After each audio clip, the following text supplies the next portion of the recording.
ఈరోజు కౌన్సిల్లో బడ్జెట్ ప్రసంగం మొత్తం చూసిన తర్వాత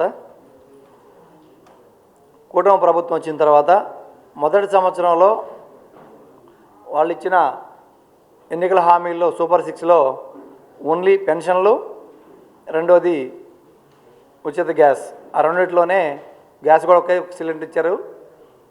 పెన్షన్లు మాత్రం 1000 రూపాయలు పెంచి 4000 ఇచ్చారు. ఆ మొదటి సంవత్సరం మిగతా 4 పథకాలు పక్కన పెట్టేశారు. సరే, ఈ సంవత్సరమే మొత్తం ఏమన్నా అమలు చేస్తారేమో అని చెప్పి మేము అందరూ కూడా ప్రజలు ఎదురు చూస్తూ ఉన్నారు. మేము ఈ బడ్జెట్ బుక్ అంతా చదివిన తర్వాత చూస్తే ఓన్లీ రైతులకి గ్యాసు, పెన్షన్లు ఈ మూడే దీనిలో ప్రస్తావించారు. నిధుల కేటాయింపు జరుపుతున్నట్లుగా చెప్పారు. నిరుద్యోగ భృతి 3000 రూపాయలు ఏదైతే ఇస్తామన్నారో దాని ఊసే లేదు బడ్జెట్లో. అదేవిధంగా ప్రతి మహిళకి 19 సంవత్సరాల నుంచి 59 సంవత్సరాల మధ్యలో వాళ్ళకి ఏదైతే నెలకు 1500 లెక్కన సంవత్సరం 18,000 ఇస్తా ఉన్నారు, దాని ఊసు అసలు లేనే లేదు. అదేవిధంగా మహిళలు ఉచిత బస్సు ప్రయాణం, ఈ 3 వాళ్ళ సూపర్ 6లో 3 కనపడుతున్నాయి. ఈ బడ్జెట్లో 3 మాయమైపోయినాయి. అదే కాకుండా ఉద్యోగాల విషయాలకు వచ్చేటప్పటికి యువతని చాలా దారుణంగా మోసం చేసిన పరిస్థితిలో చూస్తూ ఉన్నాం. 2014-19 మధ్యకాలంలో ఇదే తెలుగుదేశం కూటమి ప్రభుత్వం ఆ రోజు ఉన్నప్పుడు 20,000 ఉద్యోగాలు మాత్రమే ప్రభుత్వ ఉద్యోగాలు వాళ్ళు రిక్రూట్మెంట్ చేయడం జరిగింది. 19-24 మధ్యలో దాదాపు 1,60,000 ఉద్యోగాలు ప్రభుత్వ ఉద్యోగాలు, 51,000 మందిని ఆర్టీసీ ఉద్యోగులను ప్రభుత్వంలో కలపడం, 2,11,000 ఉద్యోగాలు 5 సంవత్సరాల్లో కోవిడ్ పరిస్థితుల్లో కూడా ఇస్తే 14-19 మధ్యకాలంలో ఓన్లీ 20,000 ఉద్యోగాలు మాత్రమే ఇచ్చారు.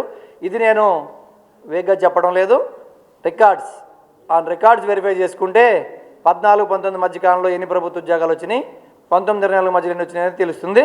వీళ్ళు దాదాపు 20 లక్షల ఉద్యోగాలు హామీ ఇచ్చి ఈ 1 ఇయర్ అవుతూ ఉంటే ఇంతవరకు దాన్ని ఊసే లేదు. పైగా నిరుద్యోగ భృతి లేదు. మళ్ళీ మేము డిఎస్సి మెగా ఇస్తామని చెప్పి ప్రభుత్వం వచ్చిన నెలలోనే చేస్తామని చెప్పారు. 1 ఇయర్ అవుతామని ఇంతవరకు దాని గురించి ఆలోచన చేసింది లేదు. ఇంకొకటి, ఈరోజు వ్యవసాయ బడ్జెట్ కూడా చూసాం. మత్స్యకారులకి నిధులు కేటాయిస్తున్నాం, 10,000 20,000 చేస్తాము వేట లేని సమయంలో అని చెప్పి చెప్తా ఉన్నారు. 9 ఫిషింగ్ హార్బర్లు, 5 జెట్టీలు ఈ రాష్ట్రంలో కన్స్ట్రక్షన్ జరుగుతూ ఉంటే వాటి ఊసే లేదు. ఎందుకంటే మనకి రొయ్యలు, చేపల చెరువులు వేస్తే ఈ స్టేట్లో పెట్టుబడి పెట్టాల్సిన అవకాశాలు ఎక్కువగా ఉంటాయి. వాటికి యాంటీబయాటిక్స్ వాడడం కానీ, వేరే వాటికి ఎరువులు కానీ, ఇవన్నీ కూడా కొంచెం ఖర్చుతో కూడుకున్నాయి. కానీ న్యాచురల్ రిసోర్సెస్ ఏదైతే సముద్రంలోకి వెళ్ళి వేటకెళ్ళి తీసుకొచ్చుకునేది ఉంటుందో, ఫిషింగ్ హార్బర్స్, జెట్టీస్ ఉంటే ఫిషర్మెన్ కమ్యూనిటీ మొత్తానికి మన సముద్ర తీరం 1000 కిలోమీటర్లు ఉంటే అందరు ఫిషర్మెన్స్ కమ్యూనిటీకి మనకి ఎక్స్పోర్ట్స్ కూడా పెరిగేదానికి చాలా విపరీతమైన సోర్స్ ఉన్న దాన్ని పూర్తిగా పక్కన పెట్టేశారు. కాబట్టి ఈ బడ్జెట్ని రేపు మండే నుంచి రాబోయే కౌన్సిల్లో సమావేశాల్లో తప్పనిసరిగా ప్రతి సబ్జెక్ట్ మీద మేము వైఎస్ఆర్ కాంగ్రెస్ పార్టీ అపోజిషన్ తరఫున మేము ఫైట్ చేస్తాం, ప్రభుత్వాన్ని నిలదీస్తాం. ప్రజలకి ఏవైతే వాళ్ళు హామీలు ఇచ్చి అవన్నీ విస్మరించారో వాటన్నిటి మీద మేము మండే నుంచి పోరాటం చేస్తామని చెప్పి తెలియజేస్తాం.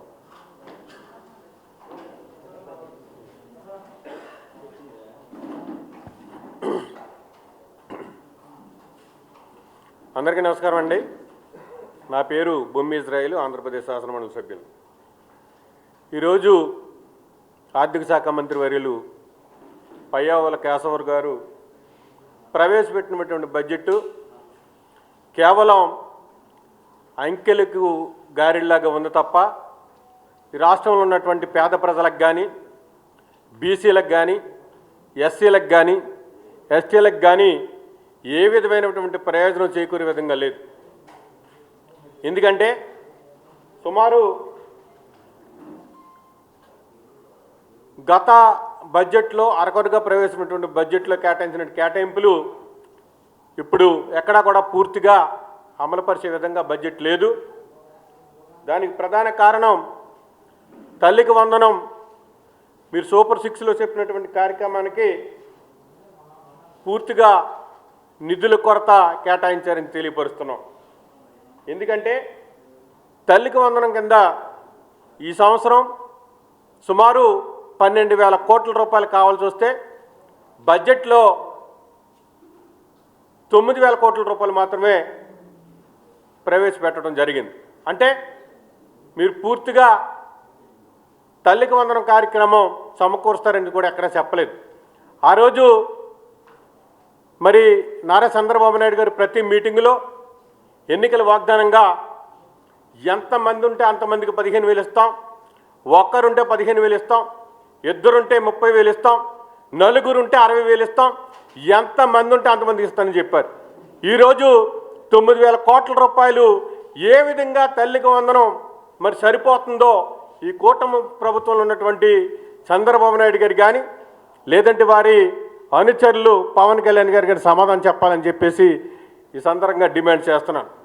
అదే సందర్భంలో ఆత్మతుష్టి పరినింద కింద ఒకరికొకరు పొగుడుకోవడం కోసం తప్ప తండ్రి కొడుకుల్ని పొగడ్తలతో ముంచెత్తే బడ్జెట్గా ఉంది తప్ప ఇది ప్రజలకి ఏ విధమైనటువంటి లబ్ధి చేకూర్చే బడ్జెట్గా లేదని చెప్పేసి ఈ సందర్భంగా తెలియపరుస్తున్నాను. మీరు అమలుపరిచే దీపం పథకంలో కూడా కోత విధించారు. 1,52,00,000 మందికి మీరు దీపం పథకం ఇవ్వాల్సి ఉంటే కేవలం 90 లక్షల మందికే దీపం పథకాన్ని మీరు ఈరోజు ఇవ్వదలిచారంటే మిగతా వాళ్ళకి మీరు ఏ విధంగా కోత పెడుతున్నారో ఈ బడ్జెట్ స్పష్టం చేస్తుందని చెప్పేసి ఈ సందర్భంగా తెలియపరుస్తున్నాను. అదే సందర్భంలో బీసీలకు కానీ ఎస్సీలకు కానీ ఎస్టీలకు కానీ ఎక్కడా కూడా నిధులు సంక్షేమానికి కేటాయించిన సందర్భం లేదు. అదే సందర్భంలో ప్రభుత్వ ఉద్యోగులకి ఐఆర్ కానీ డిఏ కానీ ఫిట్మెంట్ కానీ పిఆర్సీ నిధులు కానీ ఎక్కడా కేటాయించిన సందర్భం లేదు. ఇది కేవలం బూటకపు బడ్జెట్గా ఉందని చెప్పేసి మా వైఎస్ఆర్ కాంగ్రెస్ పార్టీ తరఫున నేను తెలియపరుస్తున్నాను. అదేవిధంగా గృహ నిర్మాణానికి గ్రామంలో 3 సెంట్లు భూమి ఇస్తానన్నారు.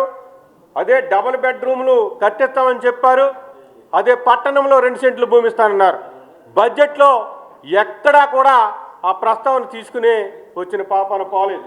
అదే సందర్భంలో డ్వాక్రా మహిళలకి 10 లక్షల మందికి మీరు 0 వడ్డీ పథకం కింద రుణాలు ఇస్తానన్నారు.